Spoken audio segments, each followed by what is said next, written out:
vous avez rencontré la basse.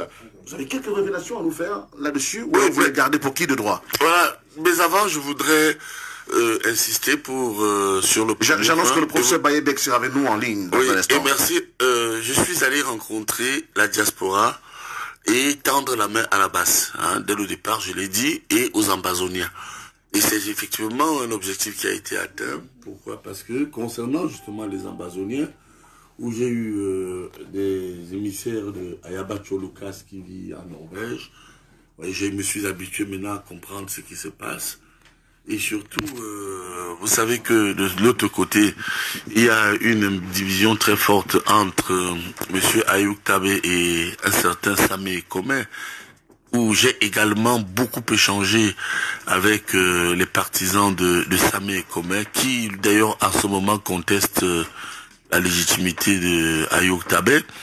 J'ai également eu des échanges très poussés avec deux autres émissaires, ceux de Tapan Aivo, mais surtout celui qui a été le plus, je dirais, ouvert dans la démarche à travers des émissaires, des intermédiaires, et qui n'a même pas voulu que je cache le nom de son intermédiaire, c'est Akwanga, hein, qui est un camarade de classe du docteur Sakem qui vit à Berne.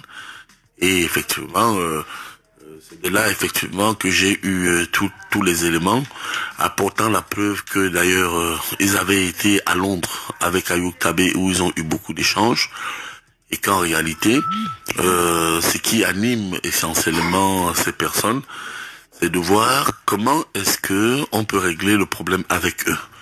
Ça, je l'ai dit, je prépare un rapport. D'ailleurs, il faut vous dire qu'avant mon voyage, je voudrais déjà aussi vous le situer du point de vue de la légitimité.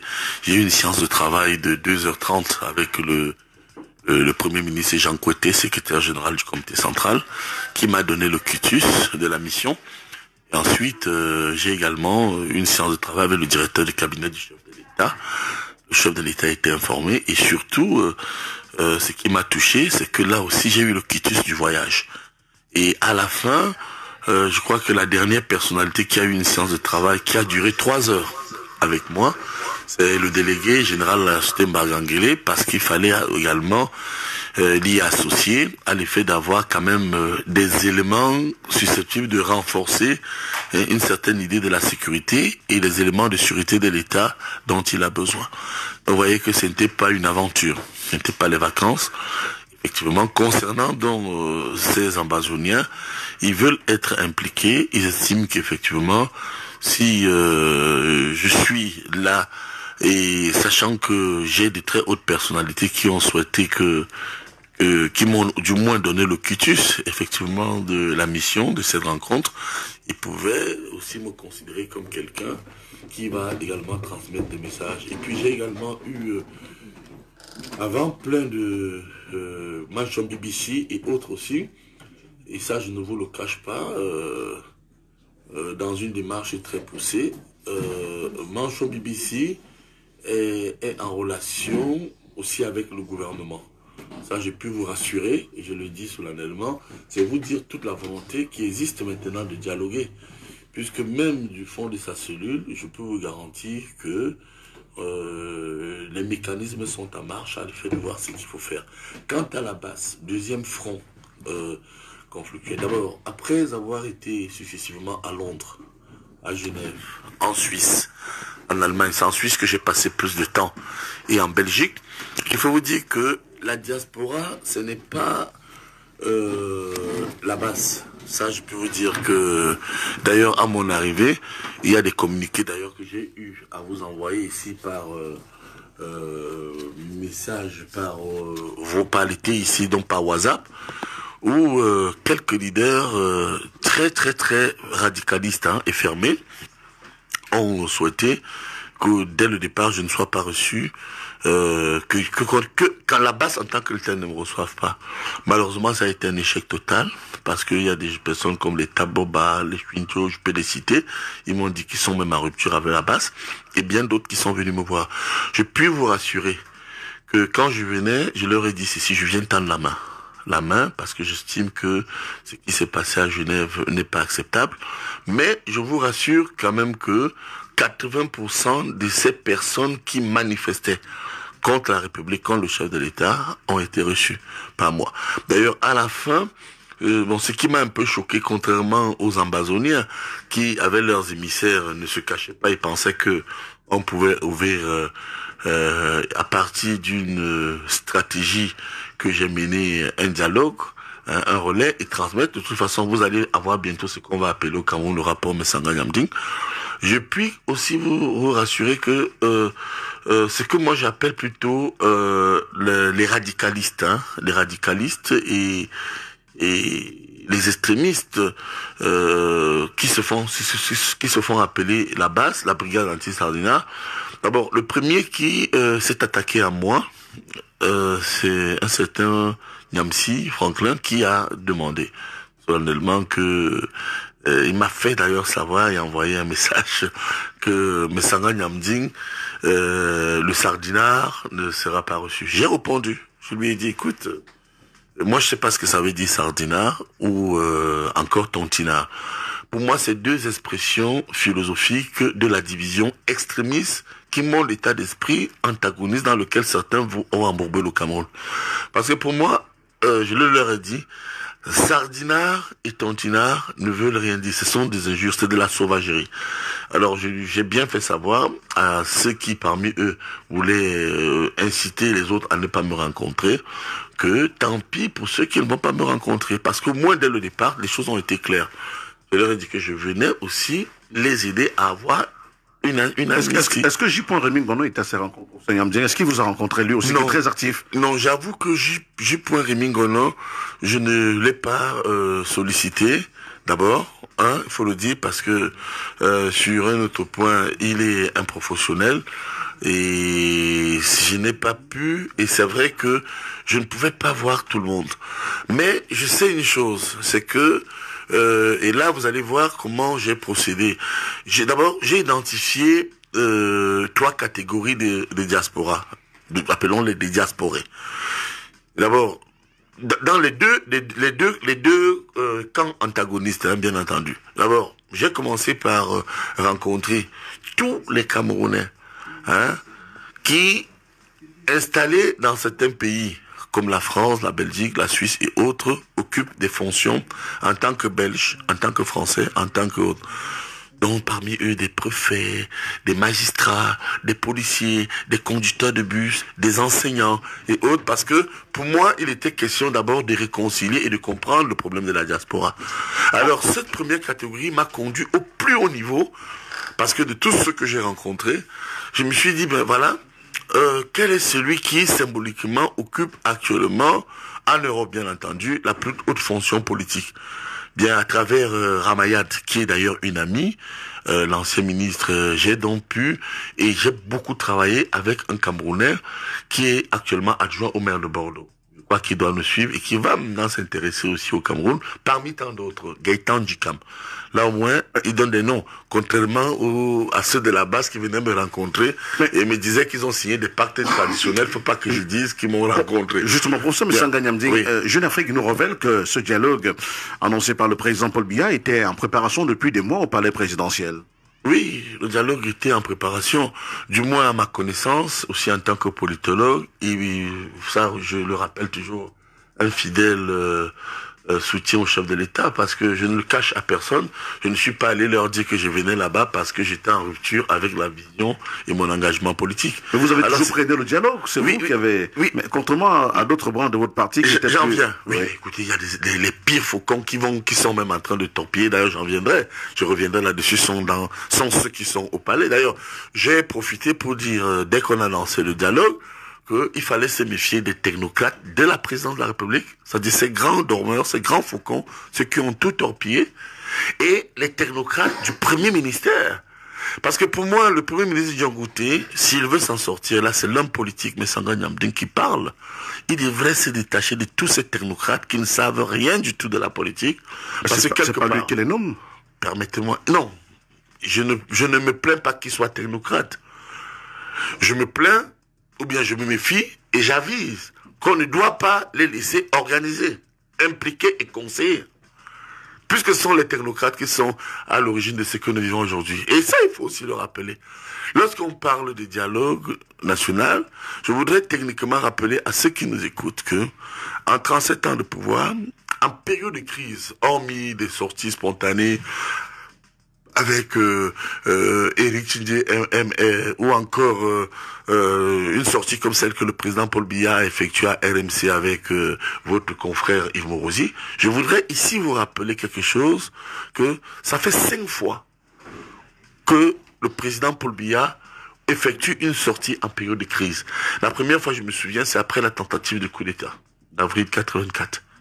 La deuxième fois, je vous le rappelle, c'était lorsque il y a eu les fameux événements dites encore appelés les villes mortes.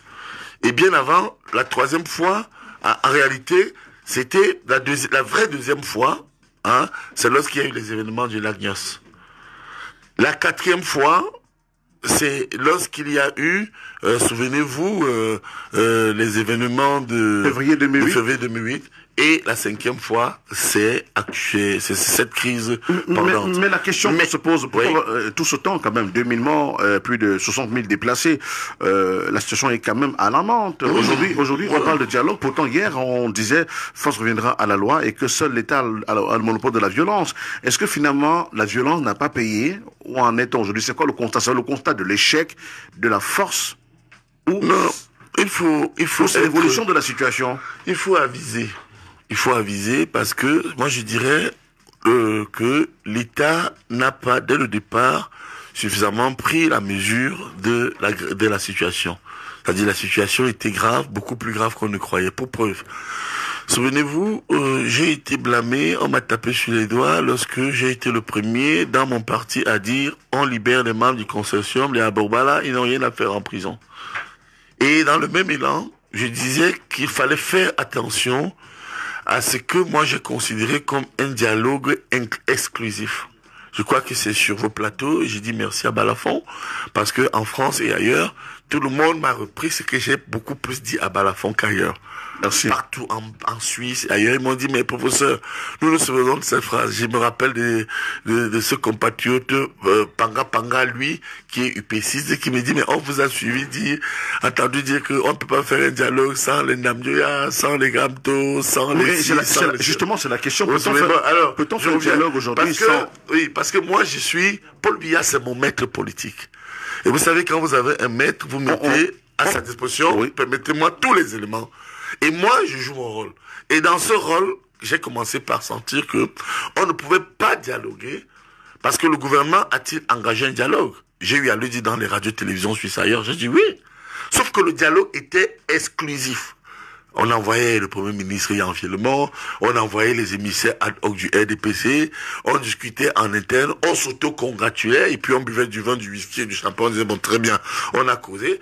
Or, les gens n'ont pas compris que dans une certaine mesure, le décret, hein, voilà ce qu'on appelle le décret là, ou encore les arrêtés qui octroient parfois à certaines personnes de certaines fonctions, pour les Camerounais, parfois ça ne veut plus rien dire.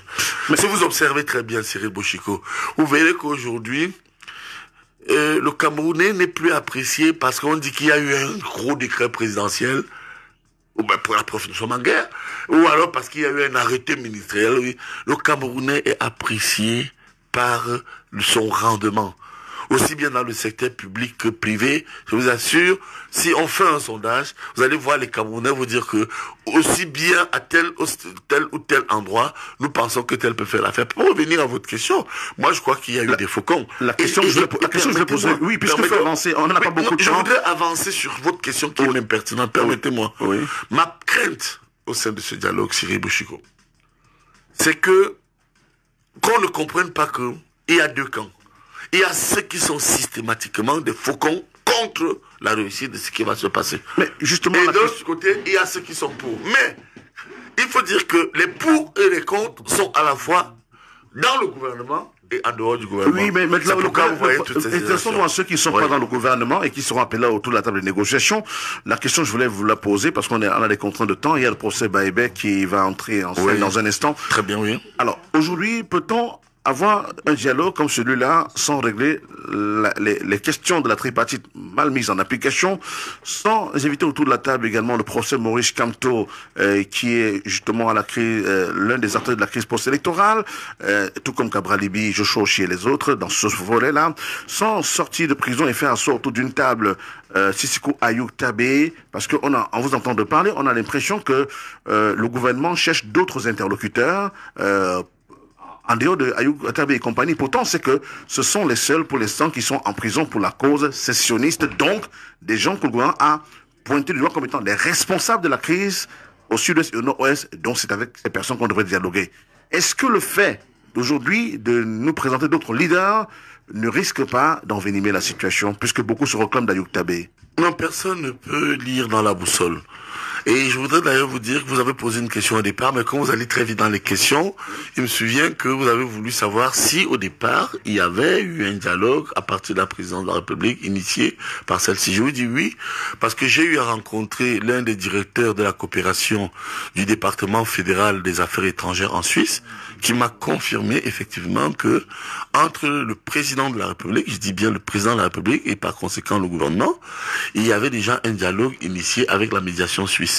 Dans ce département fédéral est ici l'équivalent du ministère des Affaires étrangères. Malheureusement, il y a eu des perturbations très poussées, je voudrais pas revenir dessus, qui ont amené le président humilié à Genève, humilié, je dis bien, à revenir au Cameroun précipitamment. Alors maintenant, est-ce que on peut ici anticiper et reconnaître qu'il y a un choix des acteurs? Je constate une chose en tant que politologue et partisan, hein. J'étais l'un des premiers partisans du dialogue, je dis bien inclusif. Parce que le président de la République a parlé de dialogue ouvert. Ceux qui nous écoutent, je voudrais leur dire que lorsqu'il a lancé à l'époque le grand débat, les gens voulaient le large débat, il leur a donné le grand débat. Je crois que c'était la sémantique. En fait, ce sont des synonymes qui voulaient dire la même chose. Cette fois-ci, certains ont dit dialogue inclusif. Le président a parlé de dialogue ouvert. Je voudrais techniquement rappeler à tous ceux qui nous écoutent que personne ne leur vole ce que le président de la République vient de leur offrir. Un dialogue ouvert veut dire dialogue inclusif. Maintenant, au niveau des acteurs, c'est votre préoccupation. Mais je vois déjà comment il y a une certaine dérive qui se prépare de la part de ceux qui veulent organiser ou qui ont la charge de mettre en place les mécanismes d'effectivité de dialogue. Alors, premièrement, je voudrais rappeler que tout le monde est invité au dialogue. Tous les corps sociaux. C'est-à-dire que l'association des singes, l'association des PD, l'association des maçons, l'association des cultivateurs, les agriculteurs, les chauffeurs de taxis, c'est M. Sanga Nyamdin qui vous le dit. N'attendez même pas John Gouté qui va venir vous dire que venez, je vous attends, je vous ai choisi. Le premier ministre John Gouté est une personne ouverte. C'est moi qui vous dis, moi je suis un expert. Je vous dis que c'est ouvert à tout le monde, tous ceux qui vont se constituer en groupes sociaux. Encore les handicapés, les fous, les professeurs, je vous dis que c'est ouvert, que personne ne vous trompe. C'est moi qui vous dis. Moi, j'ai été à la base un concepteur de cette initiative matérialisée. Je vous dis que c'est ouvert. C'est la position du président Paul Biya. Il n'a exclu aucun groupe, pourvu que vous vous constituez. Association des femmes qui aiment la polygamie, association des femmes enceintes, association des hommes battus. Vous tous, vous êtes conviés dans cette affaire. Merci. Or, la peur actuelle. Et il y a une certaine opinion centralisée, statocentrée, qui a tendance à dire qu'on va inviter qui. Et comme les Camerounais aussi ont été habitués à être maltraités, eh bien, pour certains, ils se disent qu'ils attendent qu'on les invite. Le président a dit que c'est pour tout le monde. Pour preuve, ça fera des ordres quand même. Mais constituez-vous encore. Qui va se constituer? On connaît les ténors de la politique au Cameroun. Écoutez, moi je soutiens ce qu'a dit Maître Akérémouna Mouna, même si nous ne sommes pas du même bord politique. Akérémouna Mouna a demandé à l'opposition, par exemple, d'abord de se préparer. Quels sont les trois types d'acteurs? Vous voyez que c'est là où votre radio joue un rôle d'éducation populaire lorsque vous invitez certaines personnes, notamment moi. Les gens veulent comprendre. C'est une pédagogie. Je voudrais vous dire ici à Radio Balafon, quels sont les corps attendus. Il y a trois acteurs. C'est M. Sanga Nyamdin qui vous le dit ce matin. Personne ne peut me démentir. trois types d'acteurs. Premier acteur, il y a l'État dans le gouvernement qui va se déployer avec ses émissaires. L'État n'a pas perdu sa souveraineté. On n'a pas besoin de l'ONU, l'Union africaine et toutes ces organisations coloniales qui n'ont même pas terminé avec la Centrafrique, le Soudan ailleurs, pour venir encore nous foutre dans la merde ici. Premier acteur, l'État avec son autorité. Deuxième type d'acteur, il faut le dire, c'est ce qu'on appelle la société politique. Les politiques, c'est-à-dire tous les partis politiques. Regroupez-vous parce que vous ne pouvez pas tous y être, envoyez des représentants. C'est le deuxième type d'acteur. Troisième type d'acteur, la société civile.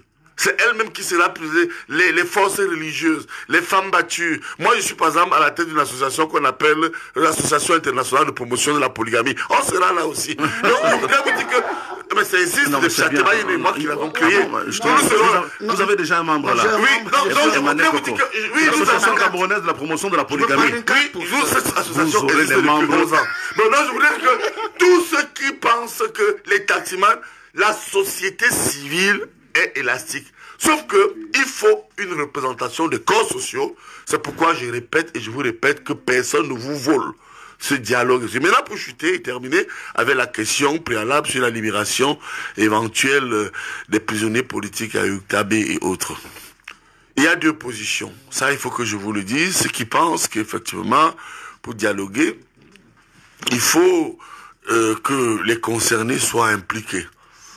Bien, de l'autre côté, il y a ceux qui pensent que on peut d'abord, avec leurs représentants, leurs dignes représentants, aller au dialogue et ensuite sortir des résolutions et des recommandations. N'oubliez pas que la tripartite que vous avez évoquée a faussé la règle du jeu parce que au départ, on n'a pas rendu les résolutions et les recommandations de la tripartite obligatoires. Moi, je suis un homme proche du pouvoir, soutien que ce n'était pas chef de l'État. Je pense que cette fois-ci, la première leçon que l'on peut tirer, c'est que l'on rende obligatoire la matérialité des recommandations et des résolutions de la GDN, c'est-à-dire du GDN, du Grand Débat National. Oui. Et qu'on dise que c'est comme une convention. D'ailleurs, il y a un sacré-saint principe de droit civil qui dit les conventions légalement formées tiennent lieu de loi à ceux qui les ont faites. Moi, je pense que, sorti de là, on peut également mettre en place ce qu'on appelle, je crois que vous en aviez souvent parlé ici, les observateurs et les médiateurs nationaux, les groupes d'observateurs, les médiateurs de la République. Oui. On a aussi, comme on voit au Sénégal et ailleurs, qui vont matérialiser cela. Moi, je voudrais vous dire, et je chute là-dessus. Oui, chutez. Vraiment, le président Paul Biya, que moi je connais très bien, je dis bien politiquement, et qui a 86 ans aujourd'hui. Je vous jure que il a dit en 91 qu'il voudrait laisser un Cameroun démocratique et prospère. Mais Paul Biya, le président de la République élu du Cameroun, mais il est en train de plomber les faucons. Je vous assure que ce dialogue, rappelez-vous de ce discours du chef de l'État qui vous a dit que ce septennat sera historique. Moi, j'ai la faiblesse de penser que... On est pris par le temps de la le président Paul Biya prépare, avant de partir du pouvoir, il a bien pris conscience que c'est lui qui dotera ce pays des institutions fortes. Il est très mauvaise. Hein? Vous savez, Monsieur Bouchiko, si nous sommes arrivés à cette situation de crise, j'ai toujours dit, et je le répète, c'est à l'origine un problème de malgouvernance sectorielle. Malgouvernance en matière d'exécution et de maîtrise des problèmes énergétiques, malgouvernance en matière de maîtrise et d'exécution, de mise en œuvre des questions de développement des infrastructures, en matière de santé, en matière d'éducation, en matière sportive. Et n'oubliez pas que au moment où nous avons tendance à attendre tous le dialogue national, mon souhait est que, tel que vous venez de le dire, le dialogue national servira à quoi? Je ne voudrais pas anticiper. C'est la question, ça si on ne commence pas par limoger et à prendre conscience que les gens sont promus à un moment donné au Cameroun de manière illisible. Mais est-ce qu'on n'a pas laissé aussi... Et je crois que... Oui. Est-ce que tout le monde pointe du doigt la longévité du président de la République à cette fonction, qui a fini par laisser certaines habitudes de prendre corps et devenir des institutions, la corruption, la gabégie, le népotisme, l'arrogance administrative. Figurez-vous pour ce M. Nganyanding. Et vous pensez vraiment que c'est la longévité? Prenez le cas de l'Angleterre. Si le président Paul Biya avait même fait 50 ans au pouvoir et que les Camerounais avaient le tram, avec des routes, avec des hôpitaux, avec des métros, avec des aéroports. Parce qu'on sait que vous savez que prenez le cas d'une ville comme Tico. Vous savez qu'il y a presque 50 ans, Tico était l'un des aéroports les plus prisés du Cameroun. Donc je peux vous dire que, est-ce que vous savez qu'à un moment donné, ici au Cameroun, vous pouviez avoir le port de Tico. Il y avait un train qui amenait les gens, les Camerounais à Kumba. Même ici, avait un port très privé. C'est pourquoi je vous dis que si tout cela était visible et en marche, je vous assure, les Camerounais n'auraient pas interpellé le président. Et c'est le problème qui nous intéresse maintenant. C'est un problème de ressources et prenons conscience que si nous allons faire même 1000 dialogues nationaux, si on ne change pas les acteurs, si ce sont les mêmes choristes, les réseaux. Mais puisqu'on change les acteurs tout le temps, mais cela perdu. Écoutez, en ce moment, par exemple, ce n'est pas une call, Cyril, c'est vous qui posez les questions. Mais moi, je vais poser une question et je vais répondre. Vous savez comment on recrute les gens au port? Non. Autonome? Non. Vous savez comment on recrute Paul Douala? Vous savez comment on recrute à Air Sonel? Non. Vous savez comment on recrute à la SNH? Vous savez comment on recrute à Camtel? Moi, je vous pose des questions. Comment on recrute là-bas? Mais on ne sait pas, c'est la mafia. C'est la mafia. Je vous pose une question. Avez-vous déjà vu une fiche qui dit l'État recrute à ADC? Non. Mais il faut arrêter. C'est pourquoi je vous dis qu'aujourd'hui, on est au moment où nous préparons ce grand dialogue national, les grands gourous arrogants qui sont à l'origine de toute la frustration des Camerounais, laissons-les faire. Une fois terminé, nous allons reprendre nos choses en main. D'autres vous disent même, bien carbona là, nous sommes bon. Ça veut dire qu'on fait souvent ça, rien n'arrive. Donc moi je crois qu'aujourd'hui, il faut qu'on arrête ça. Qu'on arrête ça et qu'on comprenne que le président Paul Biya doit être aidé.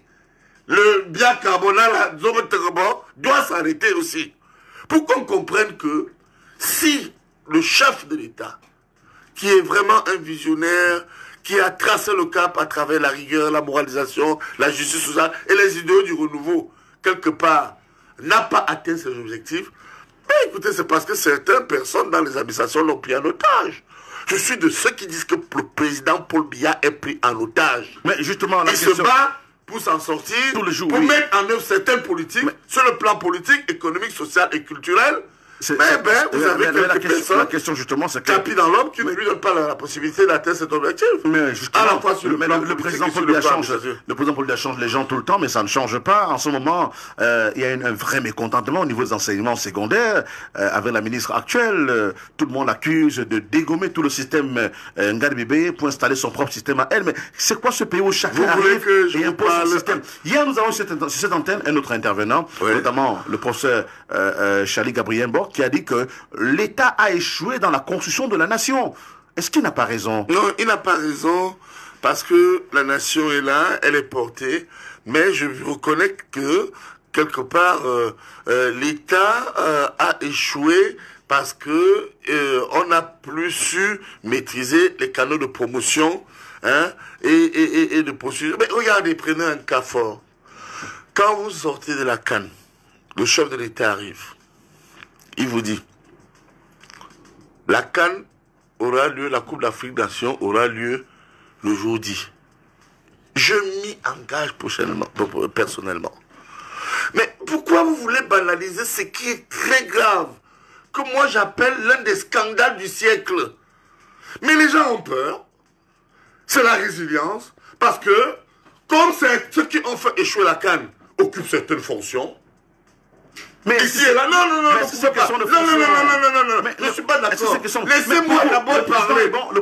Cyril Boucheko joue avec les Camerounais. Non, je pose vous avez invité un homme politique, quelqu'un qui jouit de la confiance. Le président est bon, tout le monde est mauvais. Non, ce n'est pas ce que je veux dire. Je dis que la CAN a échoué. Tous les Camerounais savent, les acteurs qui ont fait échouer la CAN. Vous voulez me détourner, M. Boucheko, parce que vous voyez qu'ils occupent certaines fonctions au sein de l'État et ailleurs, vous voulez pas qu'on en parle. Si on commence par tirer des leçons, parce que ces personnes n'ont plus rien à nous offrir, à partir d'une canne qui traîne la patte, eh bien les choses changent. Il n'y a pas que la canne, professeur Moussa. Le prix du sel a on a le sur le problème marché de l'eau. de 1300. Le prix du sel, le sac de sel, 1300. Personne ne parle de ça. Parce que, le sucre 100 francs, personne ne parle de ça. Je ne dis pas qu'il n'y a, que la canne. L'éco est de plus en plus cher. Personne ne parle de ça. Ce que vous êtes en train de dire, chaque principal augmente les prix comme il veut. Personne ne parle de ça. J'ai en 2004 appelé cela le coup d'état scientifique. Et les routes qui sont mauvaises, personne n'en parle. Le cumul des déviances, des abus. Mais regardez, voilà. Je vous assure que... Moi, j'aime pour le sel.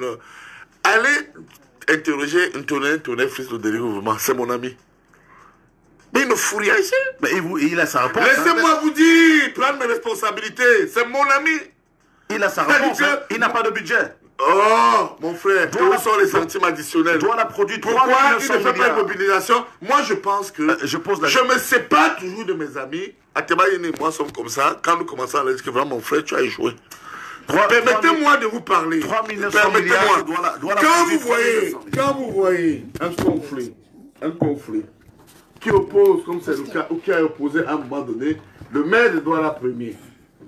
Vous parliez des routes. On en a déjà parlé. Oui, et le délégué. Mais qu'est-ce qu'on attend pour tirer les leçons? Je voudrais aussi dire... C'est pourquoi, et vous dites, parce que vous prononcez toujours le nom de Paul Biya. Vous dites que Paul Biya est là depuis 7 ans. Paul Biya a mis en place des mécanismes de gestion et d'opérationnalisation de l'État. Moi, je pense qu'il est temps, et il est vraiment temps que certaines personnes prennent leurs responsabilités. Moi, je prends les miennes en tant qu'homme politique. Vous savez, je suis un homme politique, l'une des personnalités politiques les plus crédibles aujourd'hui auprès de l'opinion au Cameroun, et je suis biaïste. Si les gens n'aimaient pas le président Paul Biya, dans ma sortie, je suis pas allé leur dire que je suis de l'opposition. Je leur ai dit que c'est le coordonnateur du mouvement national des biaïstes qui vient vous parler. J'ai été accueilli par comment? Ça veut dire que ce n'est pas un problème de RDPC, ce n'est pas un problème du PC, ce n'est pas un problème de SIF, c'est qu'aujourd'hui, on a des pré-bandits. Des pré-bandits qui ont organisé une rapide. Mais on évolue. On ne peut pas évoluer quand c'est pourri. Comment vous faites pour évoluer quand dedans, vous n'avez que des ravins? Ils sont les mêmes et vous dites de redire la même chose tout le temps. Non, je ne dis pas la même chose tout le temps. C'est me donner l'impression que vous m'exposez, vous voulez donner l'impression que je canale des gens qui occupent cette fonction. Je ne dis pas la même chose tout le temps. Je dis que parfois certains travaillent bien, mais malheureusement beaucoup travaillent mal. Le président entouré des faucons, ils sont mauvais. Mais justement... Oui, mais ce n'est pas le président Paul Biya qui a empêché la canne de se matérialiser. Il s'est engagé parce qu'on lui a dit... Il aurait pu les révoquer, il les a laissés, et ça veut dire que... Monsieur Cyril Bouchko, je verrais bien lorsque une vitrine de votre bel immeuble va se casser et exploser sur la tête d'un passant en bas, quand il sera blessé, comment vous allez venir me dire que c'est vous qui êtes responsable et non l'architecte qui a conçu ce beau bâtiment? La ville de Douala produit près de 4 milliards chaque année en termes de recettes fiscales à l'État du Cameroun. Mais la communauté de Douala a besoin de 900 milliards pour développer la ville, mais elle reçoit à peine 30 milliards. Comment est-ce possible pour ça de Sanganyamding? Je vais vous dire, les Camerounais qui nous écoutent ce matin attendent qu'on leur dise comment les choses vont désormais se passer. Moi, je peux vous dire que tous les problèmes cumulés, vous avez parlé, et je peux encore vous ajouter le problème des avocats. Je peux vous ajouter les problèmes des enseignants d'université. Je peux même aller plus loin avec vous. Que par exemple, nous aussi même, à Yaoundé 2, à l'université, on a de justesse évité une crise qui aurait implosé et qui est toujours pendante. Et écoutez l'université de Yaoundé 2, parce qu'à un moment donné, il y avait le problème du doctorat et du doctorat professionnel. Je vous dis que, comme par hasard, la plupart des secteurs sont plombés. Alors on dit, pourquoi c'est plombé? Nous sommes en train de vous dire que c'est plombé parce que quelques personnes ne prennent pas leurs responsabilités. Je crois que Cyril Bouchko, quand vous voyez ce qui se prépare aujourd'hui, c'est-à-dire ce qu'on a appelé le grand dialogue national, moi je dis que c'est historique. Nous devons historiquement nous battre pour que ce dialogue ait lieu. Maintenant, certains ont posé d'autres conditions. Et on dit, bon, est-ce qu'on pouvait le faire sans Kamto? Est-ce qu'on pouvait le faire sans les Et la question, nous la posons justement à l'instant. Pardon, vous me permettez. Jean Baïbek qui nous rejoint à l'instant parce qu'il était très occupé depuis le matin. Professeur Jean Baïbek, bonjour. Professeur, bonjour. On a le professeur en repérage. Là, on va tenter la voix à nouveau, justement, pour évoquer avec lui ce grand dialogue. Ce qu'on peut en attendre et, bien sûr, les mécanismes de sa tenue. Le chef du gouvernement a commencé des consultations. Et vous avez eu dans cette émission aujourd'hui l'agenda du jour, de demain et du surlendemain du chef du gouvernement, des personnes qu'il va rencontrer.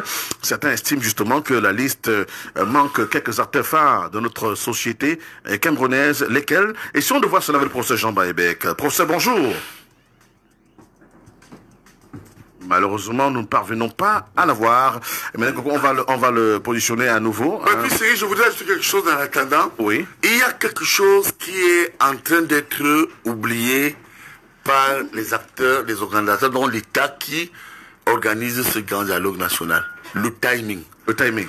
Moi, j'ai déjà eu des leaders de la diaspora disponibles qui me disent comment vous pouvez, le président dit grand dialogue national. Mais avant la mise en œuvre du grand dialogue national, les conseillers de notre estimé Premier ministre, Jean Goutet, ne viennent pas lui dire que, monsieur le Premier ministre, première chose dès maintenant, fixer la période où se tiendra le dialogue. Dites par exemple que ça va se tenir du 30 septembre au 30 octobre, ou du 30 septembre au 15 octobre, ou du 30 septembre au 10 octobre. Vous comprenez? Oh, ouais, je vous montre déjà la cacophonie qui existe. Le timing est un préalable. Car celui-ci permet à ceux qui viendront de partout de s'organiser et d'arrêter un calendrier. Donc vous voyez que déjà on a un problème dans le départ. Comment on peut annoncer un grand dialogue national, et ça c'est M. Sanga Yamdine qui vous le dit tout de suite, 2 jours, 24 heures après le discours présidentiel, personne ne vient nous dire que... Voilà. Sur cette antenne de Radio Balafon, hier, le professeur Charlie Gabriel Borg nous a dit que le président a dit qu'il convoquerait dès la fin de ce mois. Donc, on attend la fin du mois. Il va convoquer le dialogue. Il n'a pas dit que cela se tiendrait à la fin de ce mois. Non, convoquer à la fin du mois. Écoutez, hein. Est-ce la même lecture que le professeur Jean Baebek sur notre antenne? Très bien. Nous l'avons à l'instant. Professeur Jean Baebek, bonjour. Allô? Je parle de professeur Jean Baebek. Ah, peut-être c'est nous qui, à notre niveau, voilà. Malheureusement, on fait tout pour l'avoir ce matin. Ça pose un problème. L'année qui vient, je vais arrêter. Moi, j'ai vu comment, pour ne prendre que l'exemple de M. Macron, quand il a convoqué le grand dialogue, hein, la grande consultation en France, il s'est fixé une date. On savait dès le départ que cette affaire va s'opérer de telle période à telle période. Ça permettait aux corps sociaux de se mobiliser. Que faites-vous de quelqu'un qui doit venir des États-Unis, de Bordeaux, de Lille, d'Angleterre, ou encore, si l'État est de bonne volonté, de Suisse, ou de Norvège, ou de Russie, qui venant de la diaspora et qui veut participer à ce dialogue? On doit lui donner le temps de s'organiser, de prendre 1 semaine, 2 semaines ou 3 semaines et de former des délégations qui vont participer au dialogue. Je crois qu'il ne faut pas banaliser ce côté Cyril Chico. Justement, vous avez absolument raison. On va essayer de mettre en ligne le professeur Jean Baebek qui est notre intervenant. Oui, je vous écoute. Merci beaucoup professeur d'être là. Nous vous écoutons maintenant 5 sur 5. Merci d'être avec nous professeur. Justement, nous évoquons le grand dialogue national annoncé par le président de la République. Professeur, première question, votre attente par rapport à ce dialogue? Mais écoute, les attentes sont grandes. Les attentes sont grandes de tous les côtés. Et l'espoir, c'est que la première chose, ça nous amène à pouvoir arrêter la guerre. Et ça nous amène à reposer, à pouvoir arrêter les crises politiques qui ont cours avec le MSC, tout ça. Et puis poser les bases d'un nouveau Cameroun. Mais est-ce qu'il est possible de faire ce dialogue en évitant le sujet de la crise post-électorale? Non, non. Il faut bien s'entendre. Il faut bien s'entendre. La crise post-électorale, moi j'avais dit avant qu'on ait ces élections présidentielles que de toute façon, que vaudront les élections présidentielles, avec un mauvais code électoral qu'on doit refonder, réviser, avec un électeur qui n'est pas indépendant, et avec un cours constitutionnel dont l'objectivité est douteuse. Et qu'en fait, on doit revoir tout ça.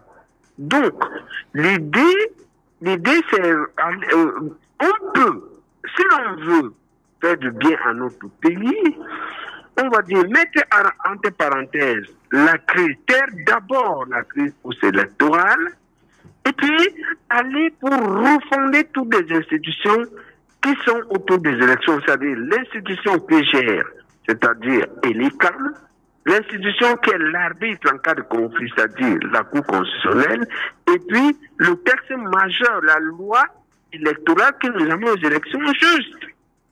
On peut faire d'abord tout ça et taire la crise fausse électorale. Mais cela suppose qu'on devra procéder par la libération de Moïse Kamto et compagnie. Alors, il faut dire que, je dis toujours, que vous ne pouvez pas demander à la première offre tous les vœux. La première offre est là. Déjà le principe même du dialogue. Et puis maintenant, de l'autre côté, les forces du changement, dans lesquelles j'inclus le MRC, doivent s'organiser pour demander et insister sur la libération de Maurice Kamto et même des sécessionnistes armés dont nous avons demandé depuis très longtemps la libération. Le problème n'est pas, le problème aujourd'hui est la capacité des forces de changement à s'organiser et à demander encore, à faire le pas de demander la libération de ces gens-là, après qu'eux-mêmes aient proposé des concessions. Vous comprenez? Oui. Le problème aujourd'hui, c'est que est-ce que l'opposition est capable de dire à Maurice Kamto, toi aussi, laisse d'abord le contentieux électoral et allons au dialogue. La même chose, vous me suivez? Oui, professeur. Est-ce qu'on peut dire aux sécessionnistes, vous aussi acceptez d'abord un cessez-le-feu, on va au dialogue? Un premier pas. Ils n'ont pas encore fait le premier pas. Et pour faire ce premier pas, l'opposition qui est libre, qui est dehors, c'est à nous de nous organiser pour aller convaincre Kamto et les séparatistes. En fait, on doit faire la médiation entre les deux groupes qui se regardent en chien de faïence, qui s'affrontent violemment. Professeur, gardez l'écoute, juste une minute de publicité et puis on revient à vous pour savoir, pour comprendre également les grands enjeux de ce dialogue. Merci de garder l'écoute. Sacré matin.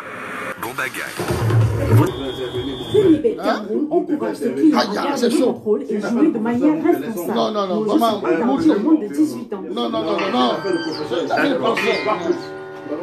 Non, pour ça.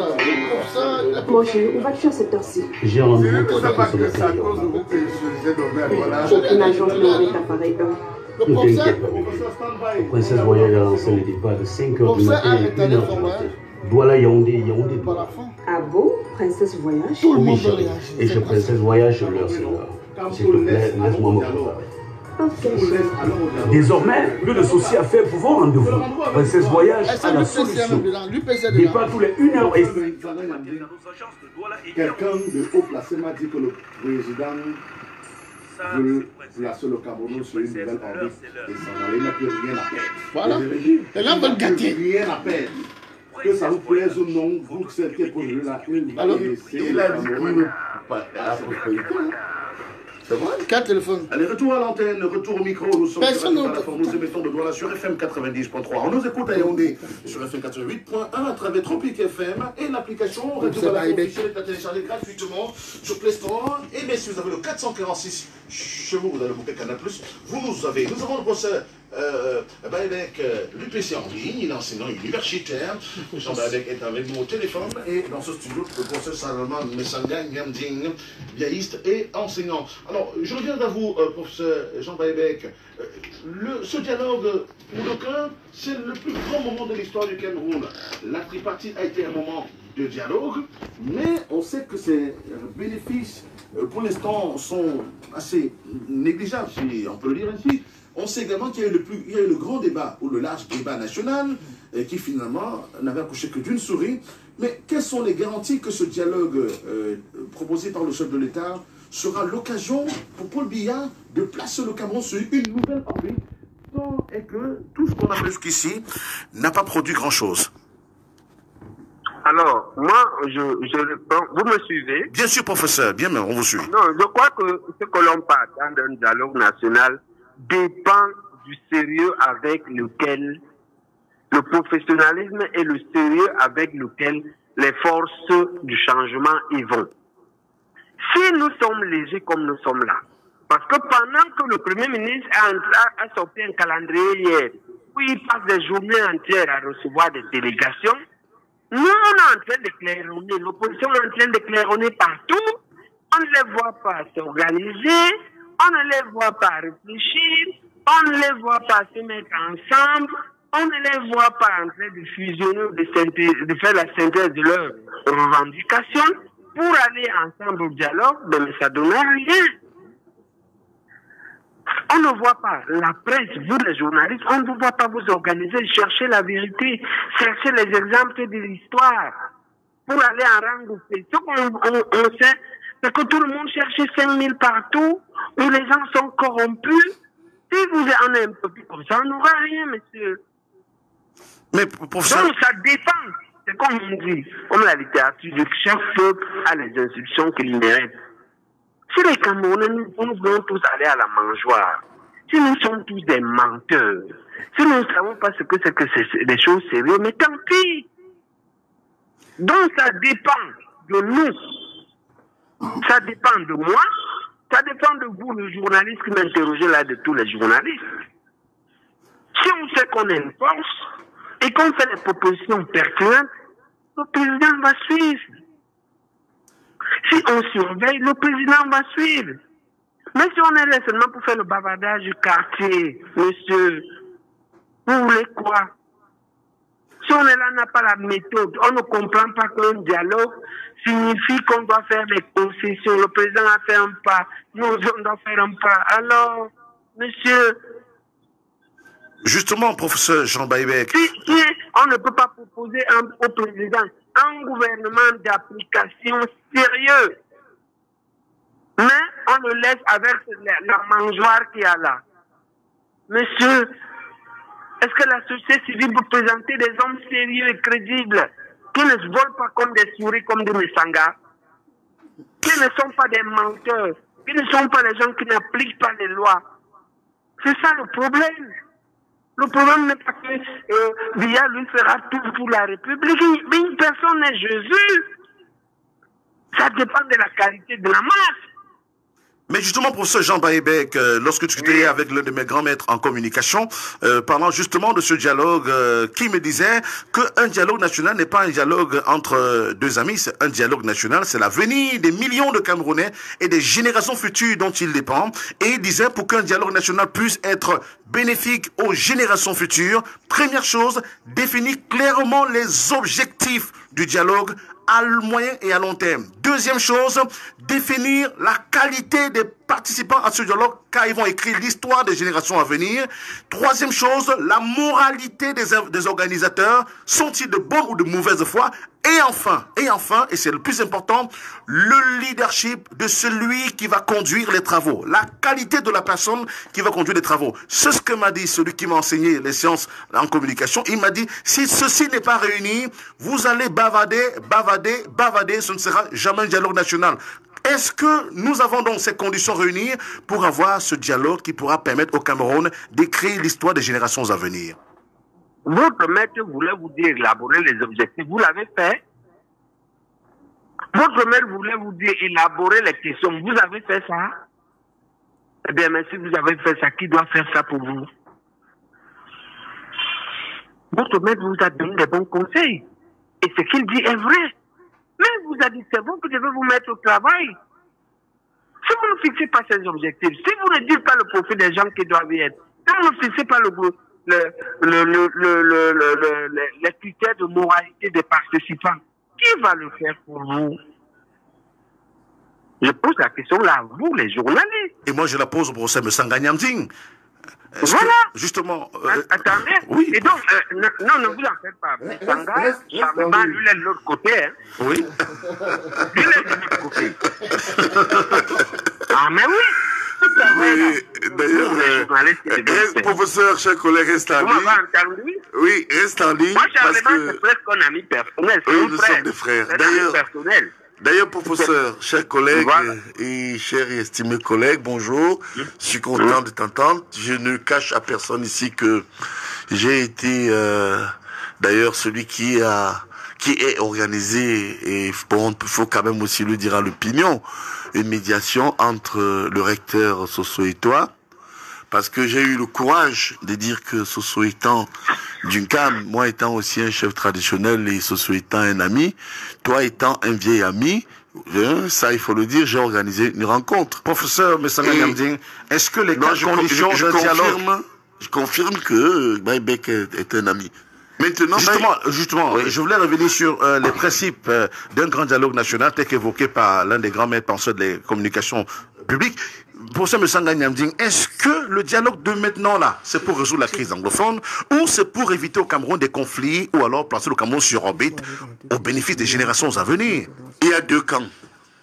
Il y a deux camps. Vous savez, moi, je vais toujours très loin et par anticipation. Quand les gens disent le dialogue n'est pas bon, moi, je dis qu'il faut le dialogue. Maintenant qu'on a parlé du dialogue inclusif, que moi, j'ai sollicité et obtenu, je vais plus loin. Vous savez qu'il y a deux camps, deux tendances, écoutez-moi bien. Il y a ceux qui viennent au dialogue pour chasser le président Paul Biya. Pour qu'il soit fini. C'est-à-dire que leur objectif est de bloquer ce qui va se passer. Et ils ont 3 étapes pour le faire. Première étape, son dialogue ne marche pas. Parce que dans leur tête, moi j'ai entendu des gens dans le RDPC dire, une fois de plus, qu'est-ce que le jeu là veut nous montrer. Et je vous dis, j'anticipe toujours.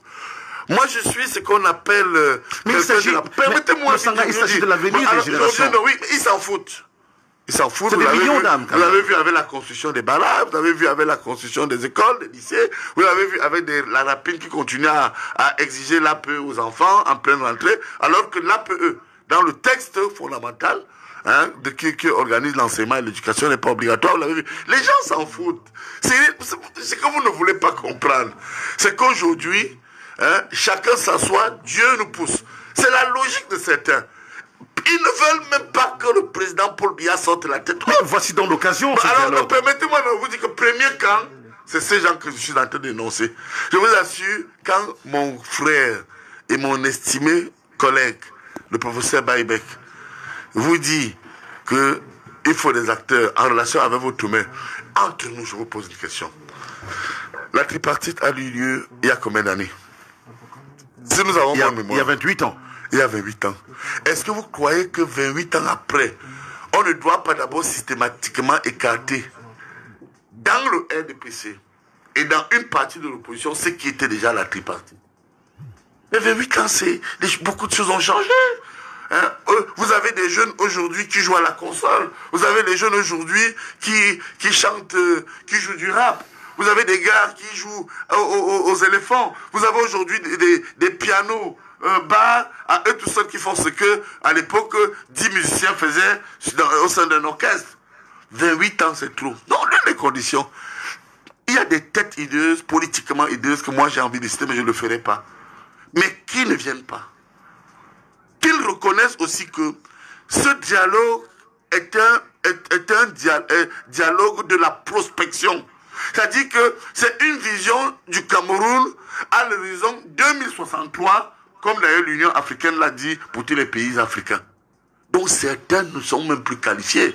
Moi j'ai vu un certain frère d'une cam là au comité central, il s'agite, il dit qu'il sera là, il dit qu'il était déjà à la tripartite. Je suis tout ce qui dit. Permettez-moi de vous dire la vérité. Oui. Que certains ne viennent pas à ce dialogue. Du moins pour ce qui concerne le RDPC. On ne doit exclure personne pourtant. Ouais. Moi, le professeur Baïbek vient de proposer un gouvernement d'application du dialogue. Je veux dire que dans les différents acteurs, au sein des différents acteurs, prenons le cas, moi là je prends le cas des partis politiques. Au gouvernement, regardez la chance historique que l'État a. C'est un nouveau Premier ministre, John Gouté. Par son âme, ça doit être mort. Il n'est plus là. Donc c'est John Gouté. On ne peut pas nous dire que le gouvernement va avoir une nouvelle tête comme Premier ministre. Par exemple, le RDPC aura des vieilles têtes. Ce n'est pas possible. Personne ne peut nous faire croire que dans ce débat, le gouvernement a une nouvelle tête, John Gouté, et puis à côté, les opposants vont nous ramener les vieilles têtes. Non, ce que dit ici mon estimé collègue professeur Baïbek est très important. Il faudrait des personnes courageuses, crédibles, à la fin d'atteindre cet objectif. Pourquoi? Et je vais finir par là. Si vous posez une question, moi je peux vous mettre même une prime même de 100 000. Je demande à vos auditeurs, en leur donnant une minute, le Cameroun a quel âge aujourd'hui? Je l'ai fait à une radio à Yaoundé. 99% des Camerounais qui ont appelé, ça a duré 1 heure, ne savaient pas l'âge du Cameroun. Le Cameroun a quel âge? Le Cameroun aujourd'hui a 135 ans. 135 ans. Oui. Donc le mot Cameroun est né le 12 juillet 1884. Et vous allez voir que au centenaire de l'existence du nom Cameroun, on a eu le coup d'État d'avril 1984. Et vous allez voir que lorsque nous ferons le centenaire de ce qu'on a appelé la mise sous tutelle de l'ONU, quand nous perdons, il y a le Cameroun anglophone, la tutelle, et ce qu'on a également appelé le mandat. 100 ans, c'était en 1916. 2016, le centenaire est célébré par ce qu'on a appelé la crise anglophone. Est-ce que lorsqu'on va dans un... Oui, parce que quand on prenait 1916-2016, c'est 100 ans. Alors, est-ce que les principaux acteurs qui passent le temps à faire des feuilletons sur des choses inutiles, hein, l'homosexualité, la violence, les choses des fesses, l'infidélité, regardez tous ces feuilletons. Est-ce que le dialogue en question n'est pas une occasion pour nous, pour que les chaînes publiques comme la CITV construisent des feuilletons sur l'histoire du Cameroun, à l'effet de montrer aux Camerounais comment on est devenu anglophone, comment on est devenu allemand, comment on est devenu francophone. Mais compte tenu de vous voyez que, compte tenu, si vous voulez parler du temps, moi je voudrais ici vous dire tout simplement que la première faillite, c'est l'éducation. Il n'y a pas eu suffisamment de sensibilisation sur cette question. Quand vous étudiez en Europe, parce qu'il faudrait aussi qu'on soit scientifique et rationnel quand vous nous amenez sur vos plateaux. Parce que la vie ne se résume pas seulement aux bagarres locales des Camerounais. Qui peut tuer qui? Qui veut quoi? Simple pour l'enfer. Dieu pour tous. Chacun mange, chacun... Non, sortons un peu de là. Pour arriver à une rationalité qu'en Occident, prenez les États-Unis, 1776, 80 ans avant que nous on ait un État. Nous avons, en termes d'âge, 80 ans d'écart avec les États-Unis. Mais regardez le niveau de développement. L'écart, c'est 1000 siècles. En termes d'âge et d'indépendance, la Chine, 49, le Cameroun, 60. Nous n'avons à peine que 11 ans d'écart d'âge. Donc nous sommes de la même génération. Mais regardez l'écart de développement. C'est 10 000 siècles d'écart. Parce qu'ici, nous n'avons pas pris conscience que on pouvait construire notre État avec notre histoire. On pouvait construire notre État avec des hommes responsables, mais malheureusement, on a cru qu'on pouvait construire notre État parce qu'on va privilégier les gens très riches, les gens qui dominent les autres, comme c'est le cas chez nous actuellement. Eh bien voilà, merci professeur Msanga Nyamding. On a perdu en ligne professeur Baïbek pour son mot de fin. Le temps de la pub et puis on le repère à nouveau. Voici encore la rentrée scolaire. Avec tous les problèmes du monde et les maux de tête. Vraiment. Des différentes positions des uns et des autres, et même des contributions, ouais, qu'elles sont très riches, venant de partout. Moi, je voudrais conclure ici en lançant encore un appel, d'abord à ceux qui ont pris les armes, et nos frères ambazoniens, d'une part, et d'autre part aux partisans du MRC, qui, ça, il faut reconnaître que quand on parle de dialogue, le dialogue est un règlement pacifique des conflits. On doit tenir compte de toutes les sensibilités. Et je sais que beaucoup parmi eux attendaient de voir qu'ils soient tous amnistiés à l'effet de participer au dialogue. Quand vous êtes un homme politique, il faut tenir compte de toutes les sensibilités. Mais à eux, je voudrais dire que, comme résolution et comme recommandation, il n'est interdit à personne de demander que tous les prisonniers de droit commun de la crise post-électorale soient libérés. Ce n'est pas exclu. Ça peut être une résolution, une recommandation. Le dit préalablement. Ils ont des représentants. Monsieur le ministre Kamto, c'est quand même 15% sur le terrain. On voit bien que le MRC n'est pas mort, malgré le fait qu'il soit en état d'arrestation. il a encore une très grande influence, il peut envoyer des représentants qui vont avoir des positions, qui seront favorables à leur libération et à leur amnistie. D'ailleurs, il faut aller plus loin. Quand vous voyez ce qui se passe aujourd'hui, et là, le professeur Baïbek, il faut vous rappeler qu'il est UP6, il a demandé aux opposants de s'organiser. Parce que quand vous regardez bien, jusque-là, ce qui se passe, le problème, ce n'est plus le gouvernement, le problème, ce n'est plus le RDPC. Moi, mon inquiétude, c'est au sein de l'opposition, parce que tous veulent avoir des postes, tous veulent aller partout. Et d'une part, et d'autre part, quant à nos frères anglophones, vous savez que vous ne pouvez pas mener une guerre contre un ennemi dit francophone et venir vous réfugier chez les francophones en cas de guerre. C'est pour dire que nous ne sommes pas des ennemis. Les anglophones sont partout chez eux au Cameroun. Les francophones sont partout chez eux également au Cameroun. Et moi, je pense que ce soit Tapan Aïvo, à qui je voudrais parler, et parce qu'il m'a envoyé des émissaires, que ce soit à Kwanga, ou à Yabacho Lucas, ou encore Samé Komé, et même quelques leaders du mouvement extrémiste dite basse, parce que en fait la basse, sont pas vraiment... On va conclure. Oui, je conclus là. Ce sont pour la plupart des anciens étudiants de l'université exclus qui se sont retrouvés dans un mouvement extrémiste avec des positions politiques. J'ai dit à eux aussi, prenez tous votre mal en patience, soutenez cette initiative unique du président de la République, n'affaiblissez pas le président, n'affaiblissez pas l'État, car pour moi, les résolutions d'une telle assise peuvent nous permettre de retrouver notre unité, notre vivre ensemble et une république camerounaise encore plus forte.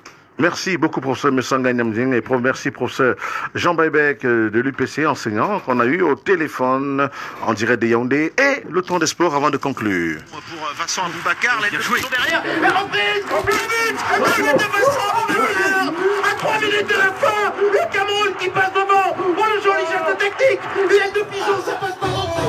La reprise à la Marie, qui vient Viens dans ton micro. Mais avec nous, Jean-Douglas Desbains. Jean-Douglas Desbains, bonjour. Bonjour Cyril Bojiko, bonjour à monsieur le gouverneur, bonjour à tous les taximans, bonjour à tous. Belle, très très belle journée, un bonjour particulier à Justin Boukouri qui a 1 an de plus ce jour. Allez, maintenant, les sports ce matin, Jean-Douglas Demba. Effectivement, ce matin, on va démarrer avec le baromètre des Lions indomptables. Quels sont ces Lions qui mériteraient d'être convoqués à l'équipe nationale du Cameroun? Puisque ce week-end, on a eu pas mal de belles prestations, en commençant par le gardien de but de l'Ajax Amsterdam. S'il fallait faire un classement, c'est lui qui retiendrait bien sûr le plus de suffrages dans les buts des Lions. À gauche, à la faveur de son très bon match, Oyongo Bitolo serait également un candidat sérieux pour être titulaire. À gauche, Faye Collins a retrouvé une place de titulaire avec le Standard de Liège. À droite et en défense, ce sera bien sûr avec Gandé Ganju et Joël Matip, quoique le garçon ne voudrait plus revenir à l'équipe nationale. Au niveau du milieu terrain, Pierre Koundé Malon, première victoire de la saison avec Mayence. Ils ne sont plus derniers de la Bundesliga. À ses côtés, bien sûr, Zambo Anguissa, très bon avec Villarreal. Et en attaque, les buteurs du week-end avec Katoko Ekambi qui a fait une belle prestation avec la formation de Villarreal, mais surtout Moumi Ngamale, auteur d'un doublé, et Jean-Pierre Samet, auteur d'un triplé dans la victoire de la formation de Young Boys de Ben en 16e de finale de la Coupe de Suisse.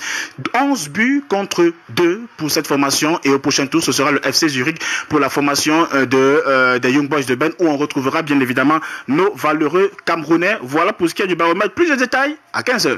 À présent, l'info de la semaine. Patrick Mboma, entraîneur des Lions indomptables du Cameroun, c'est un souhait. Je fais partie des candidats au poste de sélectionneur des Lions indomptables. Dixit, des Lions indomptables du Cameroun, Dixit Patrick Mboma, hier à l'émission Talent d'Afrique. Patrick Mboma qui croit dur comme fer à cette place d'entraîneur des Lions. Il a passé ses diplômes déjà depuis un bon moment.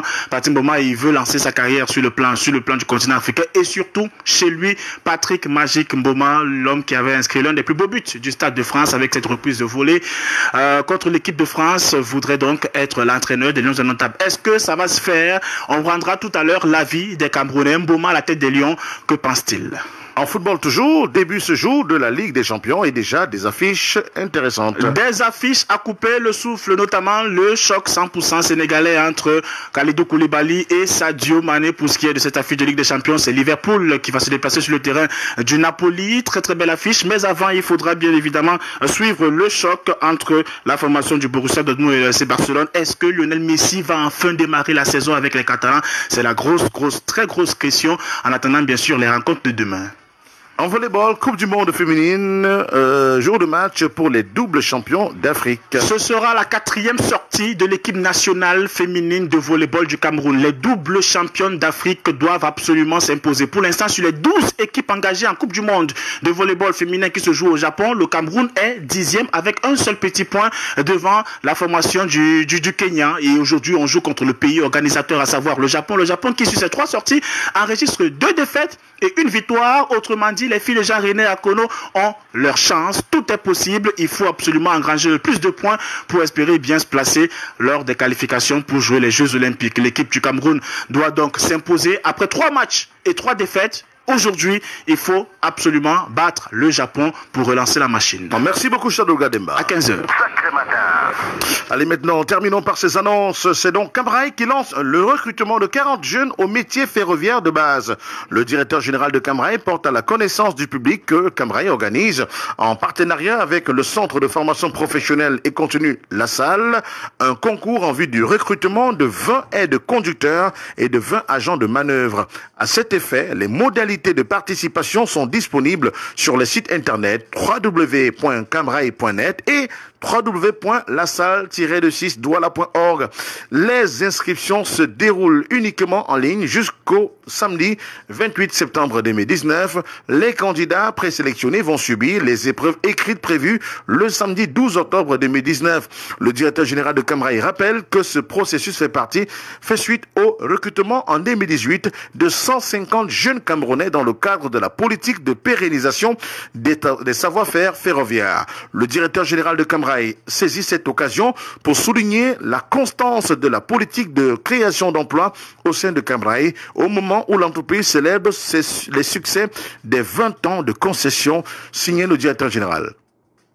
Le directeur de l'école supérieure technique de La Salle porte à la connaissance des étudiants désireux de poursuivre leurs études en cycle BTS en cours de jour qu'un test de recrutement sur étude de dossier est ouvert pour l'entrée en première année au titre de l'année académique 2019-2020 pour les options ci-après: chaudronnerie et soudure, construction métallique, maintenance industrielle et productique, contrôle, instrumentation et régulation, électrotechnique, informatique industrielle et automatisme, télécommunications, travaux publics, géomètre-topographe, communication des organisations, gestion des ressources humaines, comptabilité et gestion des entreprises, gestion logistique et transport. Les dossiers de candidature seront reçus au service de la scolarité de l'école supérieure technique de La Salle.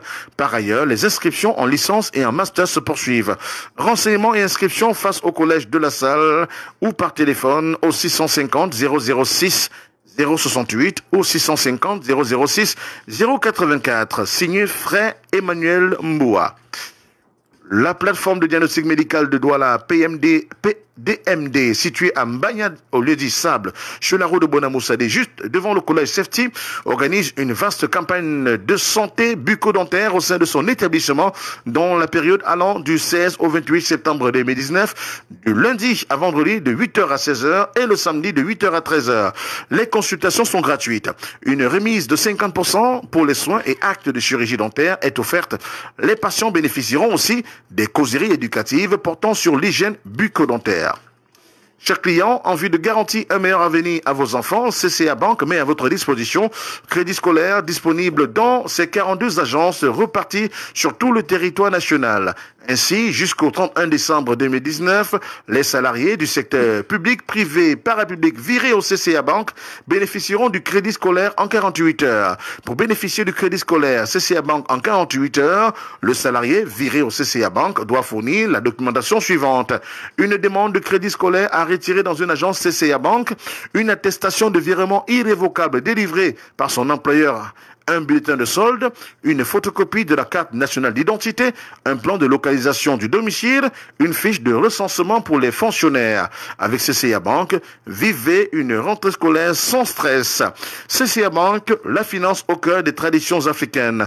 C'est ici donc que prend fin cette émission. Merci de votre aimable attention. Les programmes se poursuivent sur Radio Balafon. Demain, mercredi, nous recevons Cabral Libi. Il sera donc notre invité, le grand invité de demain. Passez l'information. Exclusif.